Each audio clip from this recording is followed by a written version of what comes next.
Sziasztok! Ebben a videóban a Naftron Flow szoftvert mutatom be nektek, a Naftron Navix antennával kezdünk.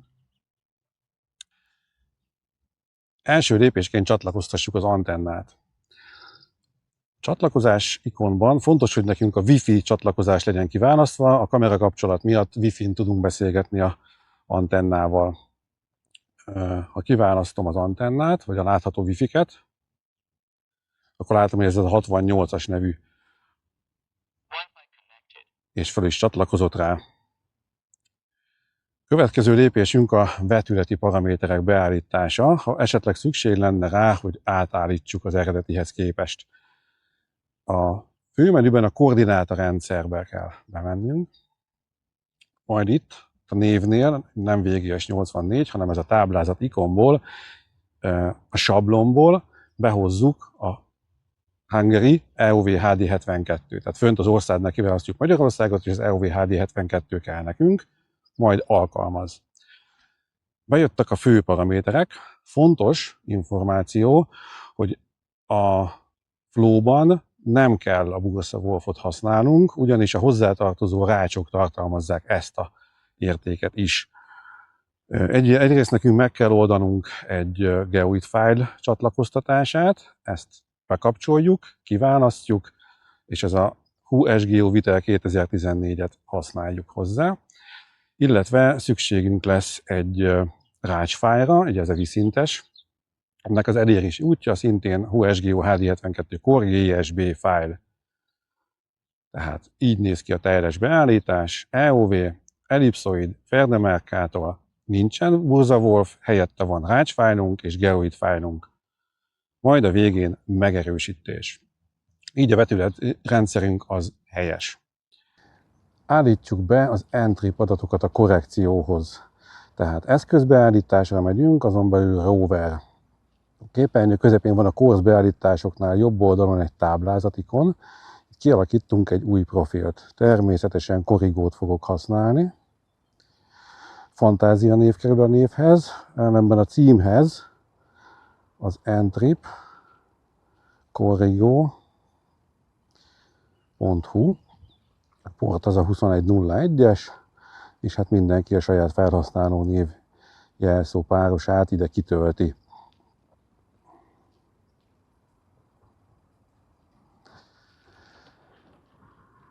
Megerősítjük, létrejött egy profil. Ezt alkalmazzuk, ide átírta, már csak egy dolgunk van, ide a MonPointot rendbe tegyük, a vesz nyomógombra bökve megkapom a MonPoint listát, ebből kiválasztom, amit szeretnék, AutoSwitch MSM. A képernyő alján ez az automatikus hálózati csatlakozás, ez fontos, ez azt jelenti, hogy ha ez be van kapcsolva, mint itt a példán, akkor automatikusan, amikor az antennát csatlakoztatta, egyből magától fölmegy korrekcióra. Ha ez ki van kapcsolva, akkor nekünk ebben a menübe be kell lépnünk, és az indítás gombbal manuálisan csatlakozni a korrekcióhoz, és amikor befejeztük, akkor nyilván leállítani. Én ezt pedig most így fogom használni. Indítás utáni megerősítést rányomunk, és mint ahogy hallottuk, a műszer már is fixált egyet. Ugye a projekt nyitása után egy kicsit a képernyőről beszéljünk pár szót. Ugye itt most azt látom, hogy 26 műholdat lát, annyit is használ. Fix a meghatározásunk, ami lehetne float, DGNS-es vagy önálló. Alatt ez a core, ez mint hogy milyen idős, tehát másodpercenként kapunk a szerverről korrekciós adatokat, a HM és a V viszintes és magassági középhiba méterben, 4, illetve 6 mm. A 94% pedig az antenna akkumulátorára vonatkozik, amíg a legfelső sávban az a 89, az a tabletnek az akkumulátora. Ez a kis táblázat jobb felső sarokban, egyrészt a szoftverbeállításokat innen is el lehet írni, illetve van itt egy névjegyünk, itt lehet a szoftver végleges aktiválását megnézni, illetve a szoftver verzió számát ellenőrizni. Ez most egy 2026. május 7-i verzió. Következő lépésben egy kicsit a szoftver beállításokat nézzük meg, alapbeállítások. Jobb felső sarokban ez az ikon, szoftverbeállítás. Néhány értelmszerűen nyilván a nyelvet, azt, hogy mondjuk távolság tizedes 3, tehát hogy milliméterre dolgozunk, ha ez 2 lenne, akkor centiméter lenne. Itt nálunk Magyarországon fontos a koordináta sorrend, ennek kelet-északnak kell lenni, ugye ez az EOV-nak a tájolása. illetve a többi beállítás is talán így értelemszerű. Ez a rendszerfülön volt. Hogyha a hangfülre megyek, akkor itt látható kibekapcsolók, illetve a hangüzenetet be lehet kapcsolni. Hangüzenettel ugye egy ilyen Google felolvasó mondja be, nem biztos, hogy túlságosan értelmes. A gyors billentyűk. Itt be lehet állítani, hogy bizonyos gombokra milyen tevékenység menjen. Ugye ez egy tablet, nem sok gombunk van, hangerő plusz, hangerő mínusz mondjuk. Úgy szoktuk beállítani, a hangerő plusszal indítson egy rögzítést a műszer. Hogy tiszta eredményt kapjunk, csinálok egy vadonatúj projektet. Projektkezelő, új. A projekt nevének a dátumot, aktuális dátumot feladja, a szoftver azt vagy elfogadom, vagy nem. Én most ezt itt kitöltöm, hogy Flow Video 1-es. Ki tudom tölteni az operátort, tehát ki az, aki mér, adott esetben megjegyzésrovatba beírok valamit, mondjuk a vitellicensznek a számát. Ezek majd az exportkor a jegyzőkönyvben, egy DOL HTML jegyzőkönyvben szerepelni is fognak. A pontszámozásnak az alapértelmezéseit, hogy ezeket hogy kezelje, adott esetben ilyenek vannak, én ezt így szeretem, és hát nyilván, hogy az utolsó koordinátorrendszert használjuk, tehát hogy EOV72-t megörökölje. Létrehoztuk ezt a projektet, innentől kezdve a főmenübe megyek, látszik is ott, hogy Flow Video a projekt neve. Visszamegyek a pontmérés menübe, ismét csak mivel sokat álltam, kell egy kis mozgás, egy kis séta elég hozzá, meg leginkább egy kis fordulás. Hogy hol vagyok, azt térképen úgy is meg tudom nézni, hogy betöltök egy online térképet háttérnek, például a Google-nek a normál térképét, hát itt vagyunk, vagy ne adj Isten a Google-nek egy műholdas térképét, itt vagyunk. Nyilván tudunk két ujjal, mint minden Androidon ablakolni. Én most kikapcsolom ezt. Maga a mérés hogy zajlik, tehát fontos, hogy itt az ikonunk, amit egyébként odarakok, szeretnék zöld színű legyen, és mondjuk meg szeretnék mérni itt egy pontot, ráteszem, megnyomom, csippant, megvan a mérpontunk. Ha arrébb megyek, egy másik pontra, ablakolok egy kicsit, arrébb mentem, ez is megvan. Ugye itt a kijelző most az látszik, hogy van egy kis kék pötty, egy egyes szám, meg egy magasság. Mitől ezek az értékek szerepelnek nekünk itt a kijelzőn? Ez a két ikonsornak a metszéke, ez az ikon, ez az általános, ez a beállításokat jelzi.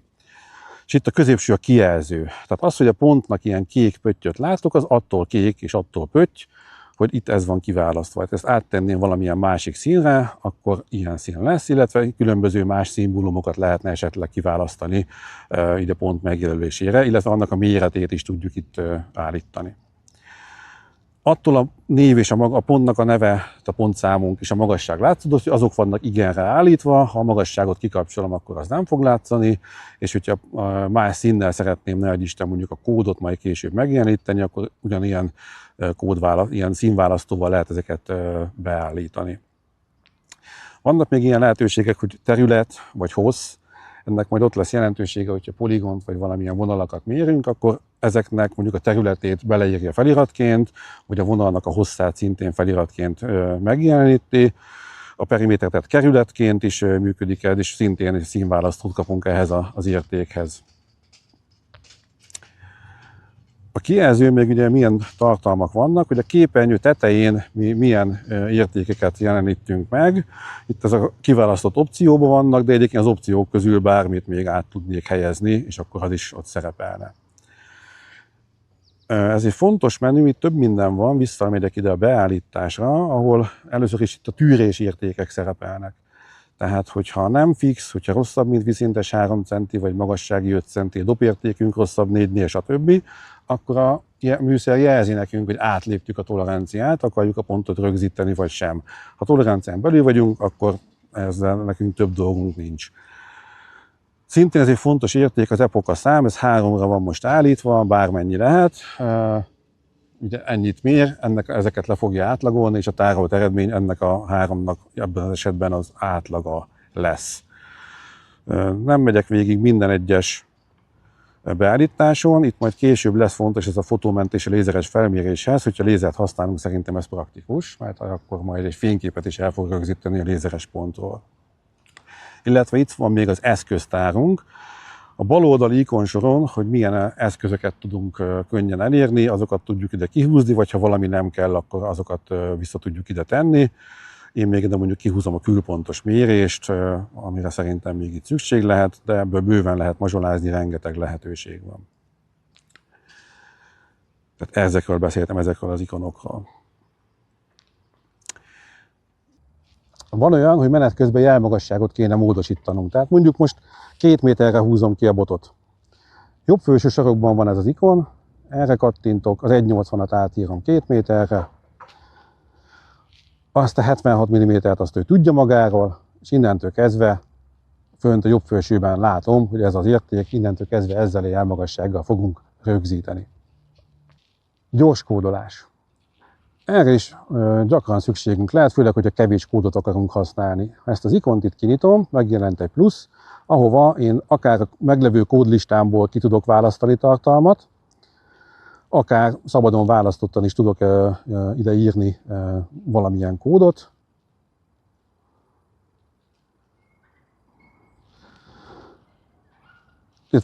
Ismét csak még kiválasztok mondjuk csak a játék kedvéért egy ilyen tartalmat. Innentől kezdve, hogyha mérek, akkor nem a mérő ikont fogom megnyomni, hanem a gyorskódnak a csempéjét.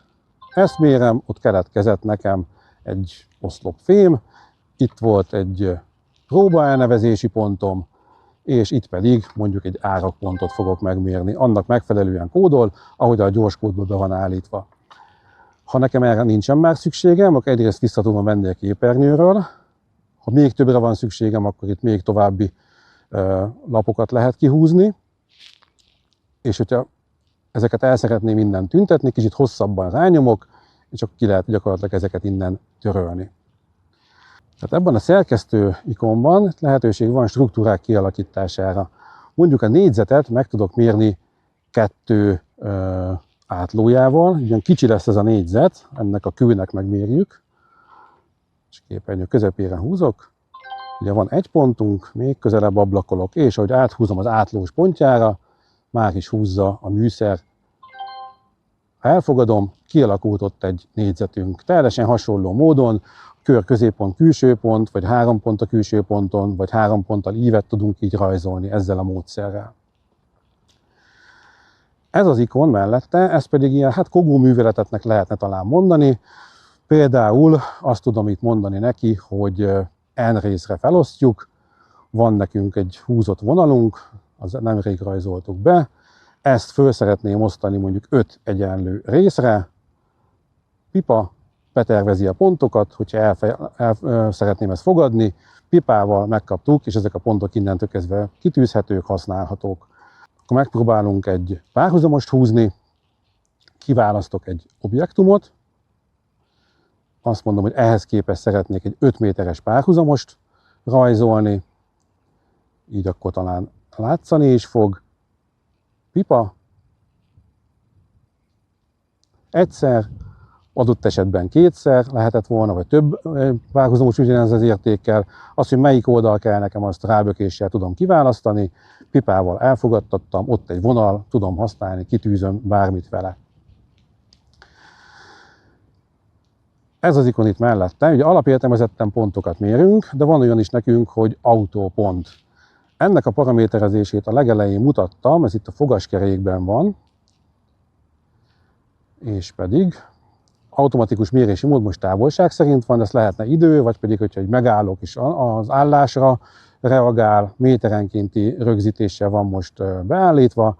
Tehát, hogyha egy autómérést szeretnék csinálni, ezt elindítom, megindítom a mérést, és megindulok. Ha 1 métert megtettem, magától egy pontot rögzít. Ha állok, nyilván nem, de ha elértem a 2 métert, illetve most a 3 métert, automatikusan rögzít, amíg le nem állítom ezt. Kontrollpontmérés. A kontrollpont az egy pontosabb meghatározást szeretne, tehát egy kicsit alappontmérésnek mondanám talán inkább. Ha ezt az ikont megindítom, eleve jelzi a szoftver, hogy itt az imut letiltja, tehát ilyenkor imu nincs.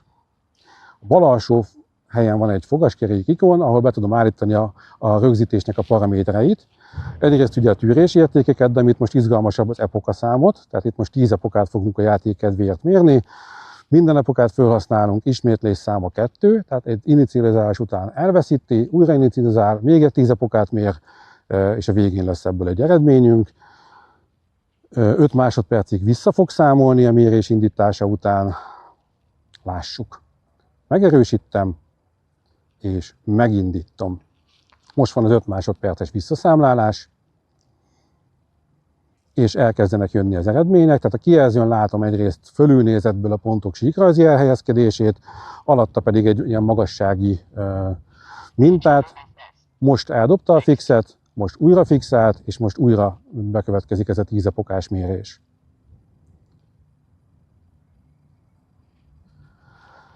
Van egy eredményünk, ez egy jegyzőkönyv, epokánként le van minden rögzítve, az átlag átlagának átlaga, ezt kiexportálom, létrejön egy ilyen kontrollpont jelentés nevű exportfile, ezt ismét csak meg tudom osztani, akár e-mailben, és természetesen az OK-val ezt a pontot le is tároltuk. Mehet a következő kontrollpont mérés. Pontok importálása esetleg még érdekes lehet, így mérés előtt. Szintén csak az adatkezelésben vagyok, és a pontok menübe megyek. Most egy üres koordinátajegyzékem van, ám de azt mondom neki, hogy import. Fölül a file formátum van, koordinátajegyzéket praktikusan ezzel a pontnév vessző, kelet-vessző, észak-magasság kóddal lehet behozni. Hogyha importált fájlban valamelyik adat hiányzik, teszem, azt nincsen kód a végén, azt üresen fogja hagyni, ha nincsen magasság nullának fogja venni, és így tovább. Ezt különböző fájlformátumok között ki tudom választani. Itt az utolsó nekünk ez a koordinátajegyzék, illetve egyéni formátummal újat tudok esetleg létrehozni, ilyen kiterjesztéssel, ilyen elválasztó karakterekkel, adott esetben van fejlész, nincs fejlész, illetve mit tartalmazzon, mit várunk, mint importált tartalom. Tehát a koordinátajegyzéket viszont a módosítani akarom, a meglevőmet, kicsit elhúzom balra, és azt mondom szerkesztés, ezt át tudnám írni tetszőlegesen bármilyen más tartalomra. És hogyha a változtatást csináltam, megerősítés. Tehát koordinátajegyzéket fogunk használni, nyilván ez egy méteregységű. Tovább a Navtron Flow főmappa import almappályából próbálja keresni a műszer. Hogyha itt látom, itt van TXT file, már is látom, de egyébként be tudnék böngészni tetszőlegeset. Megerősítés, ezek a koordináták szerepelnek ebben a listában, ebben a koordinátajegyzékben. Ha ezt elfogadom, akkor ezek be fognak kerülni ennek a projektnek a tartalmába.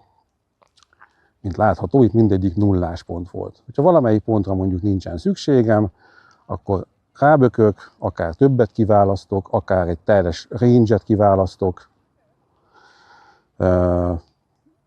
és ezeket mondjuk törlöm, ezeket a pontokat. Ezek hiányozni fognak akkor, ám de van nekünk egy visszaállításunk, van nekünk egy lomtárunk, a lomtárban megint tetszőleges pontokat, vagy akár tartományt, vagy akár az összes pontot ki tudom választani. Folytassuk talán a kódkönyvtár és az adatkezeléssel. Az adatkezelés menübe belemegyek, ott találok kódkönyvtár menüt is.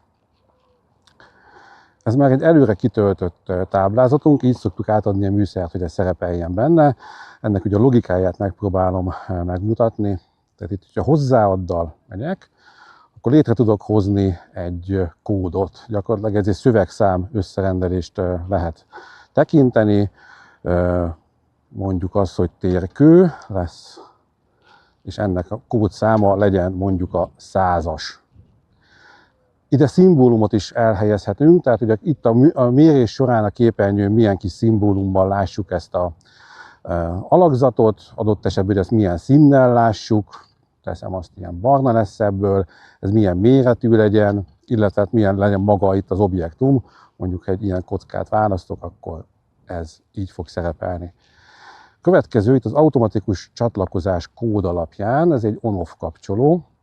Ha bekapcsolom, akkor hogyha ilyen kódokat mérek, akkor ebből majd a műszer vagy polyline-t, vagy egy poligont fog alkotni. Mégpedig létre tudok erre hozni egy önálló layert is.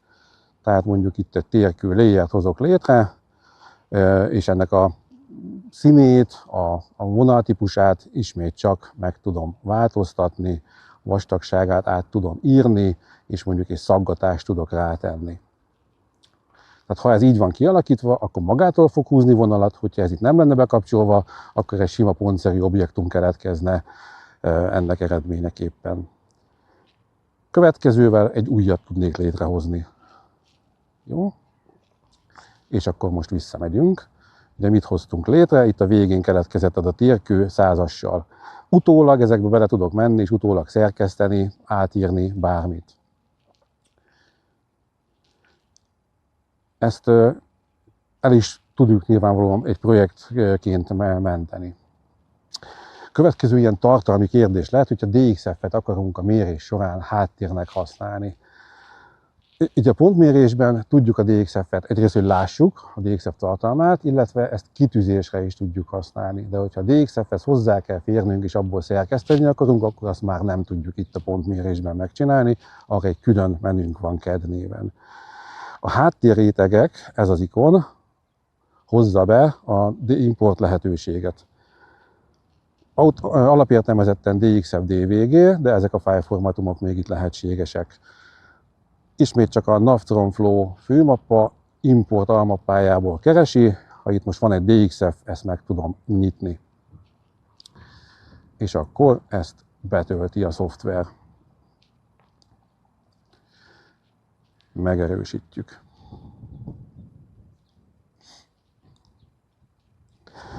Tehát egy DXF, egy sor, n darabszámú DXF-et be tudnánk olvasni. Ez a kis szem a láthatóságot tudja kibekapcsolni, illetve ha magának a nevére rábökök, szerkesztéssel, layerenként tudom adott esetben mondjuk a láthatóságát ezeknek módosítani, de semmi máshoz nem férek így hozzá. Tehát itt ez mint egy háttérállományt tényleg úgy kell elképzelni, vagy látom, vagy nem látom. Ablakolni két ujjal tudok, tehát mint egy hagyományos telefon. Vonalhúzás. Többféle módszerünk van erre. Az egyik, ugye, amit beállítottunk a kódoknál, hogy automatikus vonalhúzás legyen kód alapján. Ha bekattintok a kódra, és mondjuk elkezdem írni, hogy burkolat, akkor azok a tartalmakra szűkíti le, amiben szerepel ez a néhány karakter.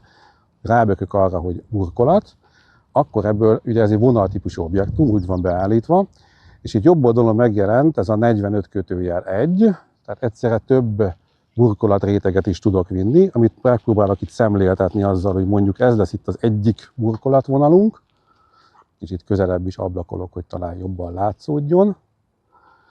Mérünk egyet. Átmegyek egy másik burkolatra, amikor létrehozok mondjuk egy ketteset, itt is mérek egyet. Ha ezt a vonalat viszem tovább, ide fog húzni, ellenben, hogyha az egyeset választom ki, akkor ide fog húzni. Következő pontot itt fogja vinni, az objektumból átmegyek a kettesre, akkor pedig ott fog keletkezni a pontunk. Egészen addig, amíg a zöld pipával el nem fogadom, hogy ennek a vonalnak így vége van. Tehát itt ez az, ami keletkezett. Fotóvázlatikon, hogyha ezt lenyomom, akkor egy fotó ki fog készülni, vagy készülhet egy rögzített ponthoz. Tehát mérek egy pontot, megkaptam ezt az ablakot, ahol a plusszal kapok, mondjuk fotót szeretnék rögzíteni, megkapom a vezérlést a tabletnek a kamerájáról, ezt megcsinálom a fotót, kipipálom,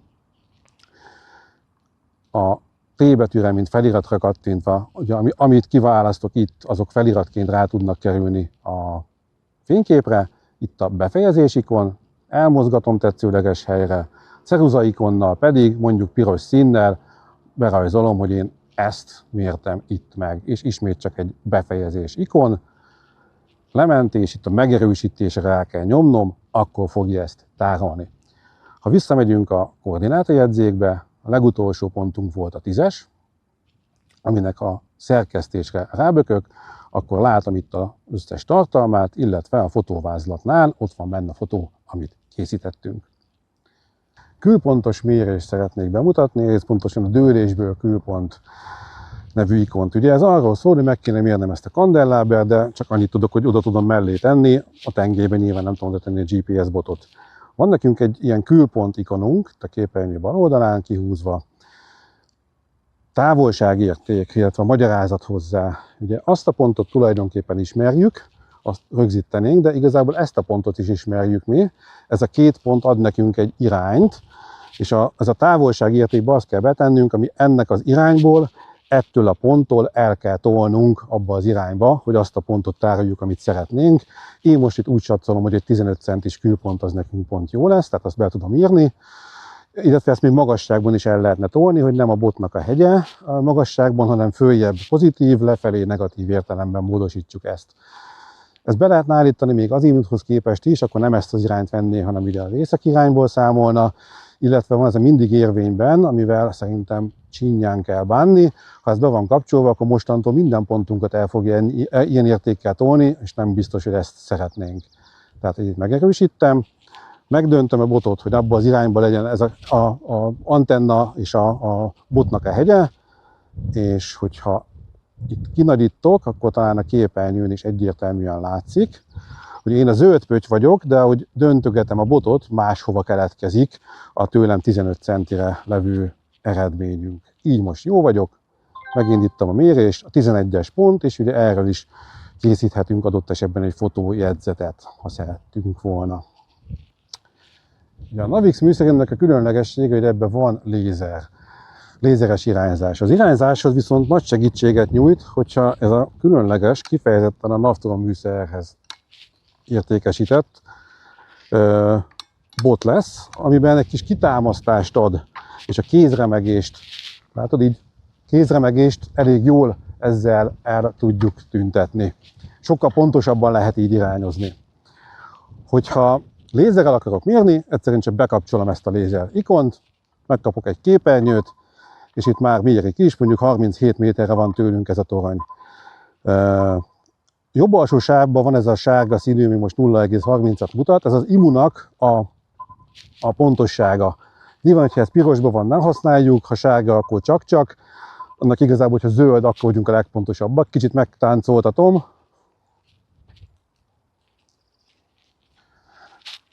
Akkor már is bementünk zöldbe. Megirányzom, akár két ujjal nagyíthatok is rajta.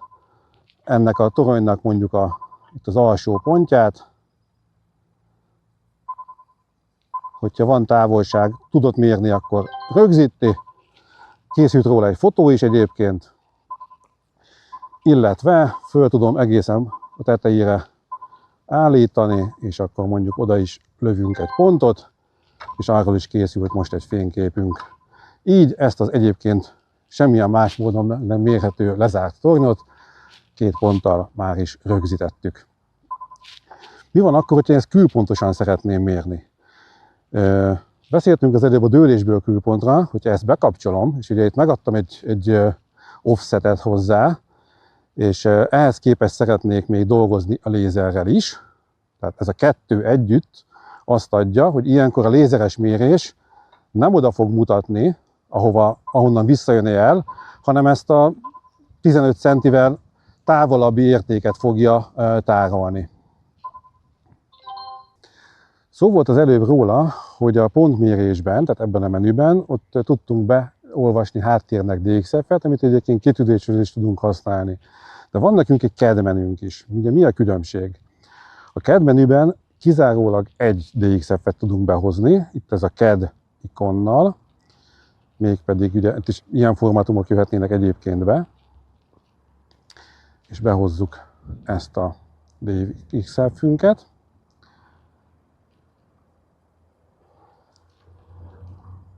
Az összes mért pontunk szintén itt is látszik, ezzel az ikonnal megtaláljuk magunkat, hogy hol vagyunk.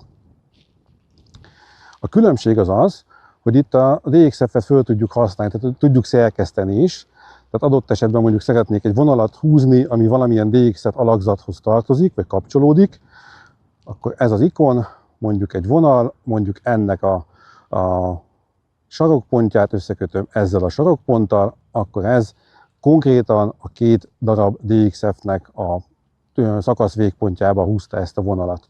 A pontmérésben ezt így nem tudnánk megcsinálni, ehhez ide a CAD-be kell bejönnünk.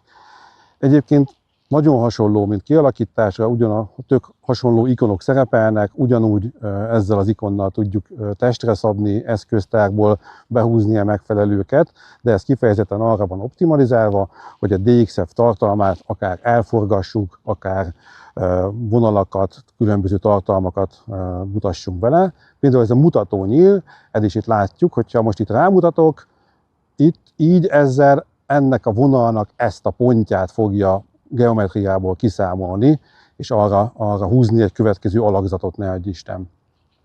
Vagy például, hogyha húzok egy másik vonalat, ami mondjuk metszi ezt, mondjuk ebből a pontból húzunk egyet ide, akkor ugye van egy olyan meccéspontom, aminek a geometriája ugyan nincsen meg, de most ezzel a mutatónyíllal, hogyha rábökök, akkor megvan az a pont. Azt akár szintén ki is tudjuk tűzni, hogyha erről van szó, azt mindjárt meg is mutatom. Tehát, hogyha kitűzésbe akarunk átmenni, megfogom a pontot, és már is mutatja a kitűzésbe, merre kell nekem mozognom. Hogyha átmegyünk, és a CAD mentésével ezt el is tudjuk menteni, ezt a módosítást, amit végrehajtottunk. Ha visszamegyünk a pontmérésbe, akkor azt látjuk, hogy ez a két vonal itt megjelent, hiszen a végén elmentettem a CAD-ben. Tehát akkor nézzük innentől kezdve a legegyszerűbb kitűzési feladatokat. Mondjuk ki szeretném tűzni ezt a 3-as pontot, rábökök a pontra, itt az ujjam alatt szerepelt egy vonal és egy pont is, ebből a pontot kérem, rátett egy ilyen jelet, majd kitűzés. A térkép északnak van tájolva, a zászlóba szeretnék eljutni, én vagyok itt az iránytűnek a helyén, tehát erre kéne sétálnom, 2 méter 25 centi nyugatnak és 80 centi délnek, a magasságunk ugye 6 centivel kéne följebb emelni. Ez az egyik fajta nézetünk, illetve ezzel tudok nézetet váltani, amikor is a tabletnek az iránytűjét használjuk mindehez. Tehát van nekünk egy nézetváltónk, ez az ikon, ezzel a tabletnek az iránytűjével kapom meg az eredményt. Adott esetben egy nyíl mutatja, hogy merre kell mennem, most 2,5 métert ebben az irányban, és a közelebb kerülök hozzá, szintén tudok nagyítani, adott esetben meg tudom találni azt a pontot, amiben ez föl lett mérve. Amikor tűrésen belül van, mutatja. Ha a mérési kontra rábökök, ezt a pontot vissza fogja mérni. Keletkezett most belőle a 20-as pontszámunk. Mi van akkor, ha nem így szeretnénk ezt pontszámozni? Ugye a következő pontot kaptuk most. Ismét csak ez a beállítás ikonunk, ahol is szerepelnek a beállításban a pontnak a neve. Itt most a lépésenkénti növelésre volt beállítva, tehát a következő szabad pontszámot kapta, de ezt beállíthattuk volna a stake point name-re is, azaz a kitűzendő pont mögé tesz egy sorszámot így. Tehát, hogyha most ugyanezt a pontot megpróbálom én kitűzni, mondjuk itt a 4-es pontot, kitűzés, akkor, mint látható, itt alul már 4.1, 4 zárójel 1-ként fogja ezt a tartalmat rögzíteni a szoftver. Itt vagyunk valahol ezen a ponton, valamekkora eltéréssel, visszamérek, 4.1 lett, ha még egyszer kitűzném ezt a pontot, 4.2 keletkezne belőle. Mi van akkor, hogyha vonalat szeretnék kitűzni? Ugye itt vannak a tartalmaink, és mondjuk ezt a vonalat szeretném én kitűzni. Kiválasztottam az objektumot. Kitűzés. Ezt el tudnám még tolni is egy külpontosságra, ezt is meg fogjuk mutatni, de most itt így vagyunk. Vonal, nekem erre kell mennem ahhoz, hogy a közelebbi értékre kerüljek, és itt mutatja, hogy eltolásom most centin belül, ott vagyok a vonalon, szervényszerűen pedig 60 centire a kezdőpontjától, ugye a kezdőpontunk az valahol itt volt. Mi van akkor, hogyha ez egy olyan alakzat, ami egy polyline? Ha erre bökök, és most kérek egy kitűzést, ismét ezt el akarom tolni, akkor kapok egy olyan térképet, ahol a polyline látszik pirossal, ez a szakasz van hozzám legközelebb, ezért ehhez tűz, Ellenben, hogyha ehhez a szakaszhoz vagyok már közelebb, akkor ahhoz fogja tűzni, és ahhoz fogja mutatni az eltéréseket. Azaz most 16 centire vagyok a vonaltól, rámentem a vonalra, megyek kicsit tovább, itt már ez a szakasz van hozzám közelebb, ehhez tűz, és a többi. Mi van akkor, hogyha nekem ennek a polyline-nak valamelyik szakasz végpontja kell, akkor először rábökök a polyline-ra, és leszűkítem egyik sarokpontjára. Akkor pontszerűen erre a pontra fog bennünket vezetni a műszer, mint egy egyszerű pontkitűzésnél. Lézeres kitűzés. Na, VxL erre is lehetőség van. Kiválasztom a pontot, amit ki szeretnék tűzni. Oda kéne mennem hozzá, ez több mint 10 méterre van tőlem. Ha bekapcsolom a lézert, megkapom a kameraképet, és amint van eredményem, oda fogja mutatni, megpróbálom beállítani pontosan. Az előbb ezt a hajókertáblát megmértük, mint látható, gyakorlatilag centin belüli értéken van a kitűzéshez, tehát oda mutat a lézer, amit nem tudok, hogy a videón látszik, de tökéletesen annak a kormánykerék közepén látszik szabad szemmel. Kitűzni kitűzési listákkal is tudunk. Tehát létrehozunk a koordináta jegyzékünkből egy szűkített tartalmat, egy kitűzési listát. Bal alsó ikon a koordináta jegyzéket kiadja. Kiválasztom azokat a pontokat, akár egy range-el, amelyeket szeretném, hogyha bekerülnének a kitűzési listába. Ezt kitűzéshez teszem, és ha átmegyek a kitűzendő pontok tételbe, akkor látom ezeket a koordinátákat.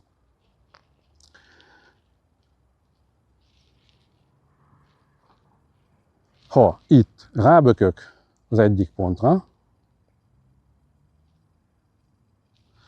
akkor ezek a kis zászlók mutatják, hogy ők szerepelnek abban a kitűzési listában. Tehát megyek szépen sorba, oda tudom tenni a pontra, amit megtaláltam. Ezt azzal lehet még megfejelni, hogy nem is kell nekem a pont számokat nézegetnem, hanem a hozzám legközelebb levő ponthoz tűz ki a kitűzési listába. Azt ezzel az ikonnal, ha beállítom, akkor már is átugrott, mert hogy ez a pont volt hozzám a legközelebb. De ha mozgok, akkor át fog dobni, most már ez a pont van hozzám legközelebb, ehhez vonatkozik a kitűzés. Megyek a következő alakzathoz, itt már ez a pont van hozzám közelebb a kitűzési listában. Nem nyúlok hozzá a képernyőhöz, és itt most már erre a pontra vonatkozik a kitűzésünk. Ha vége van a munkánknak, természetesen szeretnénk exportálni, különböző tartalmakat kivinni. Ha visszamegyünk a KH-hoz, itt az első ablakon szerepel egy export menü, ahol is ugye tudunk adni az export fájlnak egy nevet, ez alapértelmezés, mondjuk a projektnek a neve, ehhez valami kiegészítőt tudunk esetleg hozzáírni, ki tudjuk választani az export útvonalat, alapértelmezetten a Nastran Flow-nak az export almapája, de ami igazán fontos, hogy milyen formátumban szeretnénk ezt kivinni. Ez a CodeJK.txt, mint ahogy itt mutatja is, pontszám, kelet-észak, magasság, kód, vesszővel elválasztott érték, ez van fölparaméterezve, ezt tovább export nyomógombot használom, majd sikeres exportunk van, meg szeretném osztani. Mit jelent ez? Hogyha ez a third party szoftverként, tehát harmadik féltől származó szoftverrel szeretném megosztani, akkor minden, ami ebben a tableten keletkeztetve van, adott esetben egy e-maillel, vagy egy Drive-ra, vagy egy Dropbox-ra föl tudom másolni ezt az export fájlunkat, de egyébként ez keletkezett a megfelelő mappába. Ha nem koordinátajegyzéket szeretnék, hanem mondjuk földhivatal számára szeretnék leadni egy mérési jegyzőkönyvet, akkor ez a DOL adatformátum teljes HTML erre szerintem egy kitűnő lehetőséget ad. Gyakorlatilag mindent, amit a 15/2013-as jegyzőkönyv kér, az benne van, ebben még földhivatalos ügyintéző nem bírt belekötni, de azért próbálkoznak. Nyomok egy exportot, ismét csak ezt meg tudom osztani, hogyha szükségem van rá, de ugye a fájlom az keletkezett. Mi van akkor, hogyha nekem egy AutoCAD DXF DVG kellene, ne adj Isten, mondjuk egy DXF-et választok, akkor viszont számtalan beállításom jön. Például milyen AutoCAD verzióba menjen ki az export fájlunk, mindenki eldönti. Hogy szerepeljenek-e, ugye automatikus csatlakozás kóddal, mivel mértünk így, ezt praktikusan bekapcsolom, de hogyha ezt nem kapcsolnám be, akkor azok a vonalak nem fognak kikerülni az export fájlba, amiket így mértünk. 3D vagy nem 3D, talán nem kell magyarázni. Ezek a Label Settings, tehát itt feliratként, hogyha van egy zárt alakzatunk, mondjuk egy poligonunk, akkor hogyha ez be van pipálva a terület, akkor bele fogja írni az alakzatnak a területét, illetve mondjuk a szakaszoknak a hosszát, vagy pedig a kerületet ki fogja tölteni. Szintén fontos tartalmak ezek, hogy mi legyen feliratként a pont mellé írva, tehát itt a pont nevénél ez be van húzva igenre, akkor a pont neve meg fog jelenni adott esetben most kék színnel, vagy tetszőleges színnel, amit átállítok. Ha a koordinátákat lekapcsolom, akkor azt nem fogja mellé írni, ha magasságot lekapcsolom, nem fogja, vagy igen, kódot, ezt mindenki saját szíve joga ezt eldönteni, tehát maga a exportált DXF mindenképpen egy teljes tartalmú DXF lesz, amit itt állítunk, az a megjelenése lesz, hogy pluszban milyen feliratokkal vagy segítségekkel legyen ez benne majd, amikor AutoCAD-ben fogjuk ezt használni. Szintén ez fontos, hogy a magasság tizedes, hogy ez most milliméter, tehát 3, nyilván 2 az centiméter lenne, illetve a feliratoknak a magasságai. Attribútumok exportálása egyedi rétegekbe, ugye ezt vagy külön tesszük, és akkor egyesével tudom őket állítani, vagy pedig ebből egyetlen egy réteg fog keletkezni ezekből a feliratokból, amit itt beállítunk. Mondok egy exportot neki,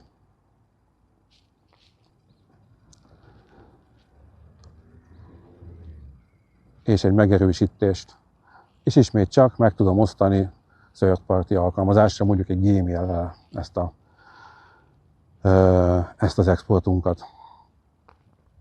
Ha vége van a munkának, megvoltak az exportjaink is, akkor leállítanánk a műszert, vége van a mai mérésünknek. Nagyon egyszerű dolgunk van, hiszen az androidos, ilyen bármelyik fülön levő visszanyírra rábökök, ezt a képernyőt kapom meg. A vevő kikapcsolásánál van egy checkbox, oda ha beteszem a pipát, és javaslom mindenkinek, hogy ezt így használja, és azt mondom, hogy megerősítés, akkor szabványosan leválasztotta Bluetooth-ról az antennát, és ki is kapcsolta a szoftver az antennát, tehát ez nem marad bekapcsolva. Innentől kezdve van egy Androidunk, amit tetszőlegesen csak a képernyőt vesszük le, vagy pedig teljesen kikapcsoljuk. Köszönöm a figyelmet, használjátok a műszerünket, amilyen gyakran csak tudjátok. Sziasztok!